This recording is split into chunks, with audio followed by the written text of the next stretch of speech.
G'day people and welcome. Today I am threading Jan's Husqvarna H Series E10 machine, and as always we start with the bobbin. Put the thread onto the spool pin.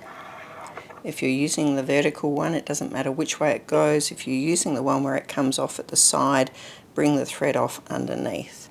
In amongst your box of tricks you've got this little holder. Put that on there and push it inside if you're using one of these cardboard tubes.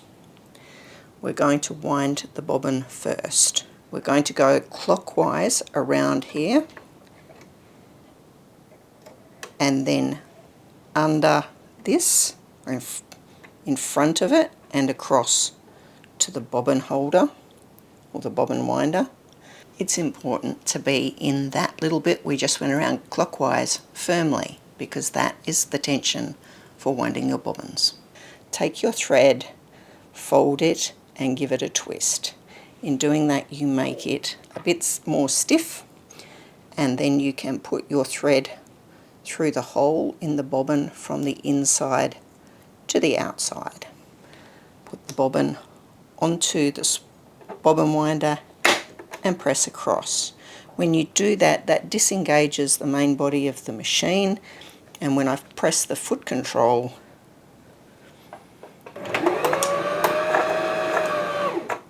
the machine does not operate while the bobbin is winding. Once you have enough thread on that bobbin so that it won't unwind, clip it off close to the bobbin and then continue winding your bobbin.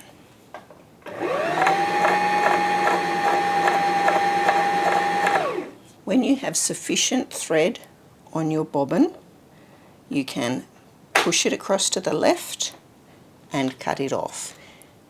If you are filling the entire bobbin, I'm assuming eventually it will start becoming hard for it to turn around. When it's over on the left, lift it up. Now I need to thread the main body of the machine, and I'm going to use a different colour. Under normal circumstances we thread the top and bobbin of the machine in the same colour. But once again I want the thread coming out from underneath to the front. Now we are following the unbroken line.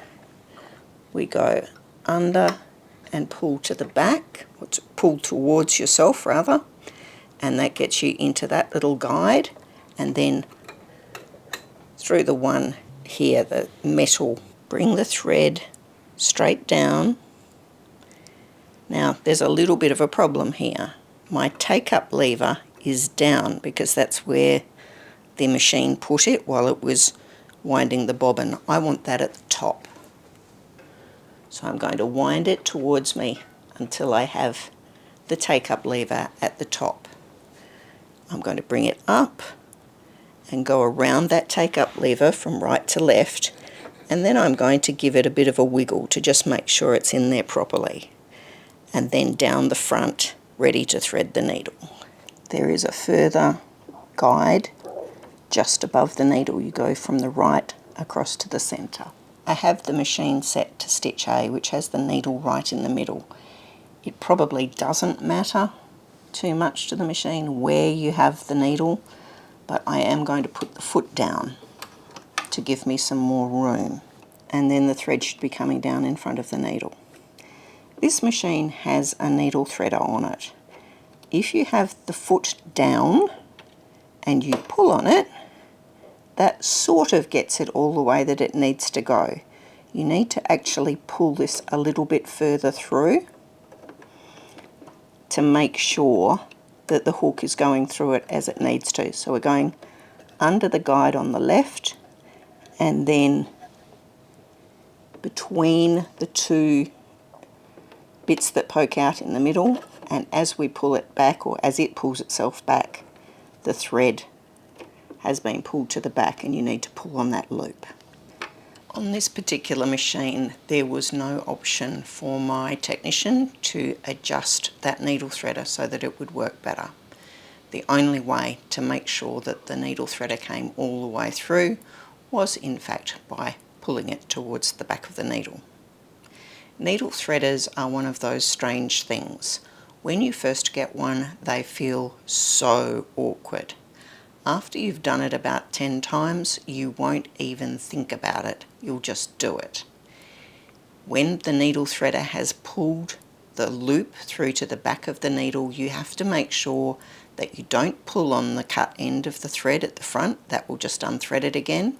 You need to grab hold of that loop behind the needle and pull it through.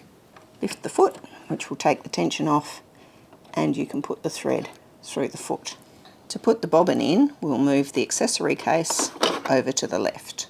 Open the front of the machine, pull this bit and pull it out. Pull the bobbin case out. This is your bobbin case. The bar, when it goes out and in, has to be up at 12 o'clock. Turn it around. We need to put the bobbin in. And we put the bobbin in like it's a letter Q, so that the thread is coming off to the right. And then we take the thread up to 3 o'clock and around and pull it up so that it's in that little piece there. Can then turn it back to the direction it's supposed to be facing. Pull this piece out. When you've got that piece out, the bobbin can't fall out. We're going to put that straight in the middle pillar and make sure that that is up at 12 o'clock. I'm going to hold my needle thread at the top and hand wind through one stitch, and that will pull my bobbin thread up to the top. Apologies for having tried and changed this over to white thread. And now I can close that and put my accessory box back on. And with that, your Husqvarna H Series E10 is threaded and ready to go. Big thanks to Jan for loaning me her machine, and I'm going to be able to do a few more tutorials on this machine, but it will take me a while to get to them. In the meantime, check out the other videos that I've put in the playlist that will make sense for this machine. And I shall see you next time.